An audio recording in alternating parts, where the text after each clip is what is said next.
విచిత్రంగా ఉంది. నిన్నగాక మొన్న నేను చూసిన బాల్కొండలో పోలీస్ స్టేషన్లో కాంగ్రెస్ పార్టీలో ప్రెస్ మీటింగ్ పెట్టించారు. ఏం చేయాలి మనం? పోలీస్ స్టేషన్ లోపల కాంగ్రెస్ వాడు ప్రెస్ మీట్ పెట్టిండు. నేను డీజీపీ గారికి చెప్పిన, సపరేక వాళ్ళకి ఆయనతో యూనిఫామ్ ఇచ్చి వాళ్ళని నడుపుకోమని రాదు, ఎందుకు మీ పోలీసు వాళ్ళని నేను చెప్పిన. నిజం కాదా? గంత ఇజ్జత్ తక్కువ వ్యవహారం నడుస్తూ ఉంది ఇలా రాష్ట్రంలో. ఎవరు ఏమనుకున్నా ఇది వాస్తవం. మల్కాజ్గిరిలో ఇంకా ఘోరం.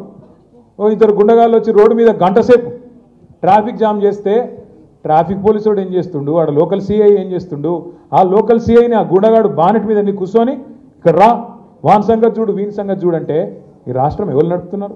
కొంతమంది గూండాలు కాంగ్రెస్ కార్యకర్తలు నడుపుతా ఉన్నారా? ఇంత హీనంగా ప్రవర్తిస్తారా? అందుకే వీళ్ళందరికీ ఒక్కటే మందు, సర్వరోగ నివారణ ఏంటిది? జిందా తిలిస్మాత్. గట్లనే మీరు రేపు లోకల్ బాడీ ఎన్నికల్లో గులాబీ జెండా ఎగిరేస్తే వీళ్ళందరూ లైన్ కట్టి ఆనంద్ ఇంటికాడ మీ ఇంటికాడ నిలబడకపోతే నన్ను పట్టుకోండి. మీరు గట్టిగా తలుసుకొని జెడ్పీటీసీలు ఎంపీటీసీలు కొట్టండి. 100% నేను చెప్తున్నా.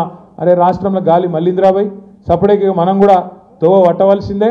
కేసీఆర్ గారు మళ్ళీ తిరిగి అయితేనే ఉన్నాడు ముఖ్యమంత్రి. సపరేట్గా మనం కూడా మంచిగా మెసలకుండా ఉంటే మంచిది. అధికం చేస్తే కాంగ్రెస్ వాళ్ళ పేరు చెప్పి కాంగ్రెస్ వాళ్ళ మాటలని మనం కూడా సంకనాకి పోతాం రాని వాళ్ళు కూడా అర్థం చేసుకుంటారు, మీ తోవకు వస్తారు.